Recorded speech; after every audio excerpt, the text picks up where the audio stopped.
Mini Cooper 5-door delivers more Mini for lovers of the brand's small hatch in a combustion-only package, but not too much more. This Mini Cooper 5-door broadens this F65-era MINI Hatch model's sales reach.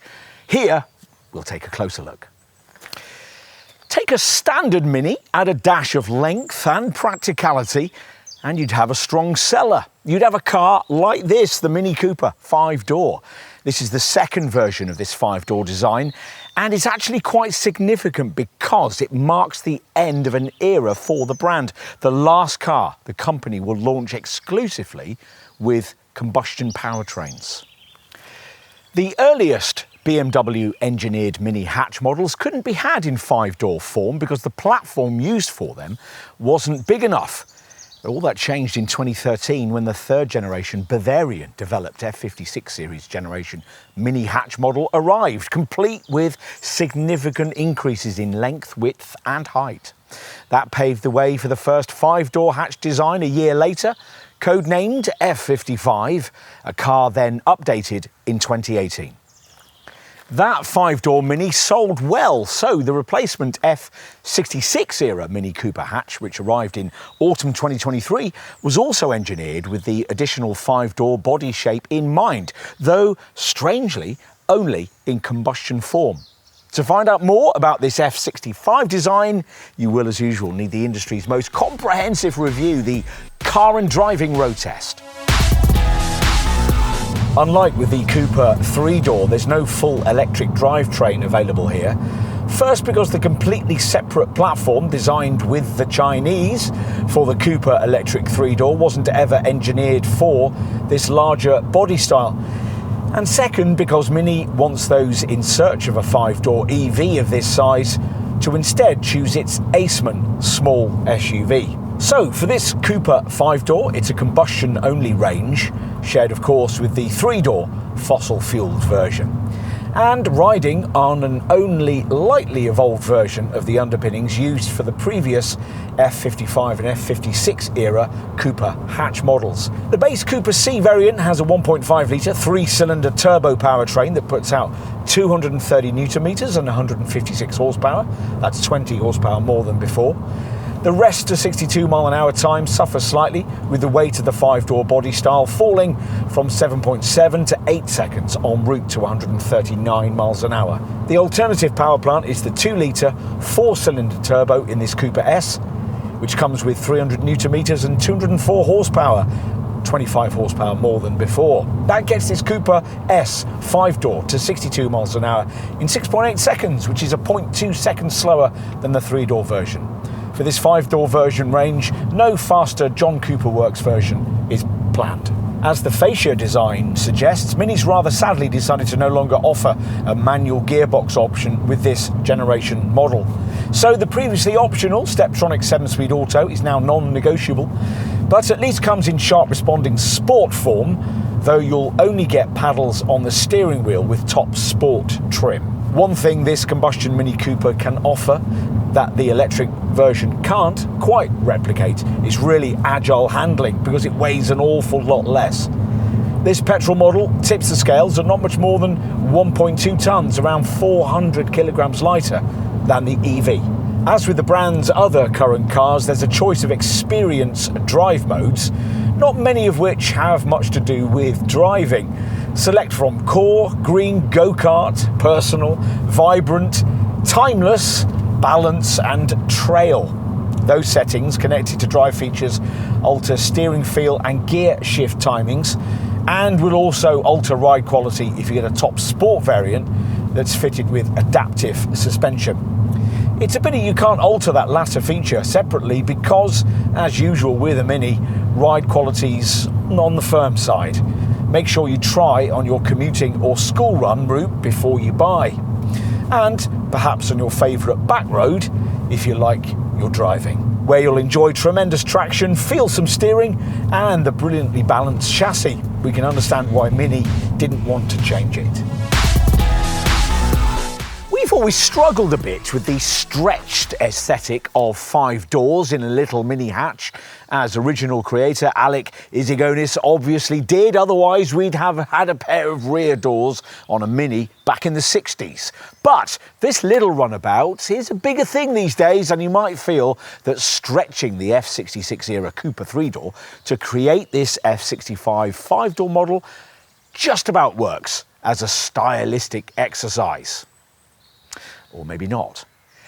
Anyway, the overall length of the BMW Group's second attempt at a 5-door mini hatch is 4,036 millimetres, which is 172 millimetres longer than this model's Cooper 3-door showroom stablemate, with 72 millimetres extra between the wheels than was evident with the previous generation 5-door design.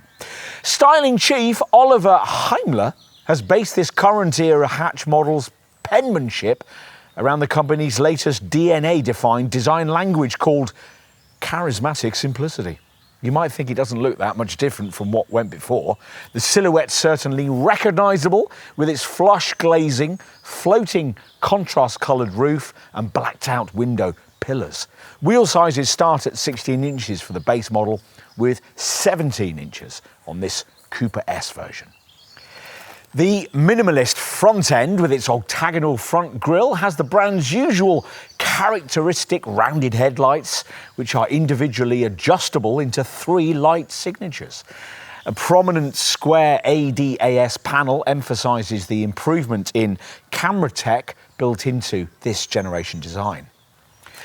These latticed matrix LED tail lamps can have customisable light signatures too, while a black handle strip with distinctive model lettering rounds off the rear design. OK, time to take a look inside.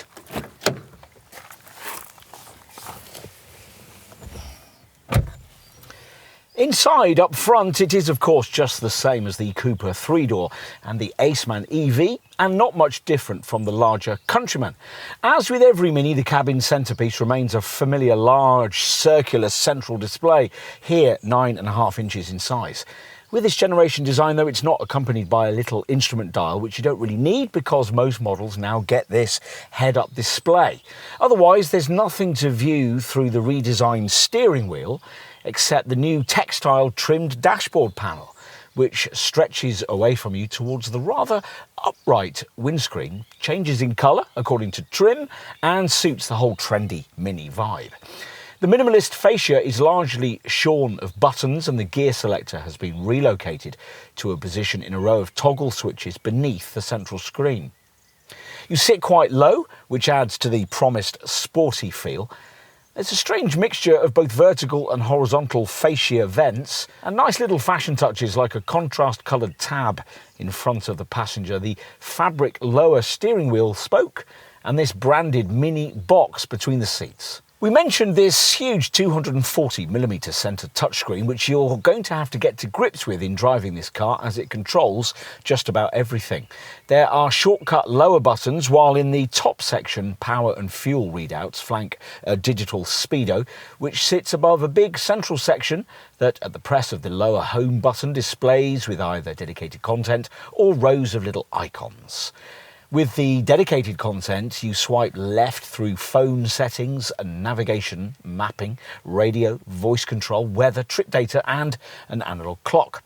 The icon screen, meanwhile, gives direct access to lots of individually useful features like Wi-Fi and the Mini Connected Store, plus Alexa and Mini Personal Assistant voice control, which to get to work, you'll have to set up a Mini Connected online user account, then download it to the car. Climate controls are permanently displayed, and by swiping upwards from the bottom edge of the screen, users can access what Mini calls a tool belt, where preferred functions such as frequent destinations and radio stations can be saved for quick access. If you use the wireless phone mirroring setup, Apple CarPlay and Android Auto show as rectangles within the circle, though only the Apple system fills the whole circumference of the round OLED display. Third-party apps like Spotify fit and work on this display, of course, too. And you can also play games on it, like Mattel's classic card game, Uno. Are there issues? Well, yes, a few. Not having an instrument display means you have to keep looking at the central screen for things like indicator activation. It's a pity you only get steering wheel paddles for the auto box with rarely chosen top sport trim. The head-up display takes a chunk out of your view ahead at night, and the chunky A-pillars can sometimes obscure your visibility at junctions. But you sit comfortably and build quality is class leading. In our view, setting a new standard for super minis, which feels good to report on a British built car. Cabin practicality is a mixed bag. The door bins are almost useless, and this armrest looks like it might conceal some storage space, but it doesn't. Still, there's a decently sized glove box and stowage space by the mini box between the seats, where you'll also find twin USB-C ports and a 12-volt socket. There are cup holders at the base of the centre stack, below the wireless phone charger most owners will specify. Time to take a look in the back. Now, it might be helpful to give you some size perspective before we do. If you'd started off figuring this as a possible alternative to a larger Astra class hatch, which is reasonable given this Mini's premium pricing, then forget it. This Mini 5-door hatch model isn't even as big as most super Minis. A Vauxhall Corsa is 24mm longer and a Volkswagen Polo 38mm longer, while a family hatch model like that Astra is 338mm longer. The rear door apertures are even narrower than they would be in a typical super Mini too.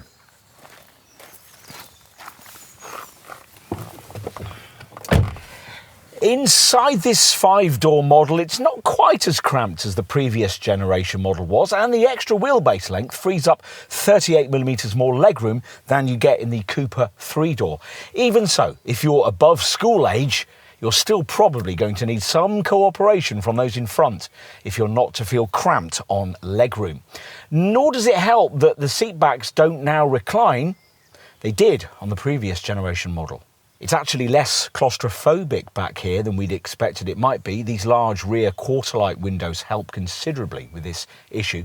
And if you can stretch to a pack that gives you this twin-pane glass roof, it'll feel airier still. The rear pane equipped with its own individual blind. Despite all of this, you still wouldn't want to be stuck here for a long journey, especially not in the middle, where the unfortunate centre occupants must sit with legs astride this substantial transmission tunnel, made more prominent by its integrated cup holder.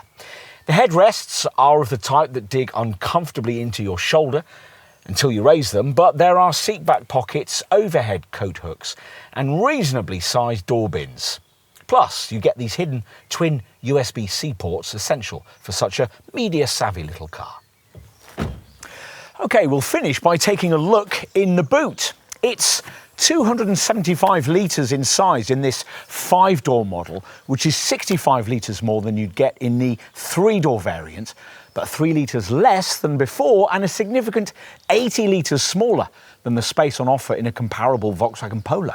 This cargo area is a good square shape, so awkwardly shaped items like pushchairs should just about fit, but it's accessed via this rather high loading lip. Fortunately, there's an adjustable height boot floor which can be set at an angle if you're loading in things beneath it. Mini seems to have something against bag hooks and tie-down points, and there's certainly no kind of spare wheel, but there's a boot light and a warning triangle on the inner hatch. Most BMW Group hatches have a convenient 40-20-40 split rear back seat, or at the very least a ski hatch, but not here, when the backrest is folded. Up to 938 litres of space can be freed up. All Mini hatches are now Coopers, and there's quite a healthy premium for this Cooper 5-door body style. At the time of this review in spring 2025, prices started from just over £26,000 for the base Cooper C variant, which is £1,000 more than the equivalent 3-door model.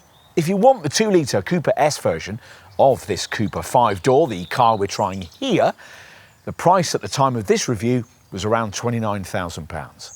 As we told you in our driving section, you now have to have auto transmission, Mini 7-speed Steptronic box, and unlike with the 3-door hatch model, there's no EV drivetrain option or sporty John Cooper Works version. Now, there are obviously all kinds of small 5-door Super Mini hatchbacks you could choose for this kind of money. Polos, Clios, Corsas and so on, but in truth, none of them are very much like a Mini. If this is what you want, then this is what you'll probably buy. This Cooper S 5-door ought to be easier to match against rivals than the standard C variant, but there aren't many small Super Mini hot hatches left in this segment these days. The closest option is probably a Volkswagen Polo GTI, which costs around £2,000 more, but would probably be equivalently priced if you spec'd this Mini comparably. This Cooper S uses much the same 2-litre engine as a BMW 123 xDrive, but one of those costs nearly £10,000 more. If it's a Mini Cooper 5-door of some kind you want, then you're going to need to know just how generous Mini's been with standard specs. So let's take a look at that now.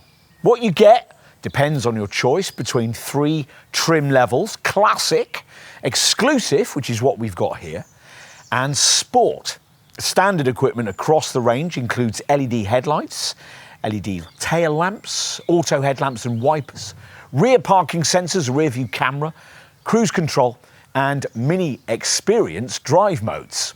Alloy wheels are standard too, with 16-inch rims on the C version and 17-inch alloys on this S model. And within the asking price, you can choose to have the roof in body colour or in white, or as in this case, in black. Inside, all Coopers get Mini's big, round OLED fascia screen, ambient lighting, 2-zone automatic climate control, a heated steering wheel, and a Mini navigation system. Upholstery is in a cloth and Veskin leatherette combination, available in either black or grey. Roof rails are optional. Mini boasts that this F66 and F65 generation Cooper hatch is one of its most connected cars ever, courtesy of a revised My Mini app. You'll need to sign up to a Mini Connected account, which takes just a couple of minutes, to make the most of all its media wizardry. The car's round Mini interaction unit screen comes with built-in Alexa as well, and via the inbuilt personal assistant voice control setup, owners can choose digital depiction of a British bulldog named Spike as their screen avatar of choice. Plus, the infotainment system includes wireless Apple CarPlay and Android Auto, Wi-Fi and access to the Mini Connected Store. Third-party apps like Spotify fit into and work on the central screen as well, and you can add a digital key to your chosen spec that will allow you to open your car via your smartphone or even your smartwatch. If you're on a budget and are getting set to settle for that base Classic trim, bear in mind that you'll need to find £2,000 more for the Level 1 equipment pack, which includes quite a few things you might want, specifically adaptive LED headlights, comfort access, keyless entry, power folding mirrors, front heated seats, a high beam assistant, a head-up display, and also dimming rear view mirror and a wireless phone charger. That Level 1 equipment pack is standard with the pricier Exclusive and Sport trim levels. So is it worth upgrading to those? Well, maybe. With this mid-range Exclusive model, you will also get smarter 17-inch U-spoke vibrant silver alloy wheels, a sport steering wheel, an anthracite roofliner, and sport seats in full Veskin faux leather upholstery in nightshade blue or beige. Plus, there's the option of a blue multi-tone roof. If you were wishing that Mini offered this Cooper 5-door in JCW hot hatch form, it's to top sport form that you'll be looking. That gets you adaptive suspension and sport automatic DCT transmission. And a much more dynamic look and feel with John Cooper Works Sprint, bespoke black 17-inch wheels, and John Cooper Works Sport seats with Veskin and cord combination black upholstery. Chili Red 2 paint is standard at this level, plus there's the option of exterior sport stripes.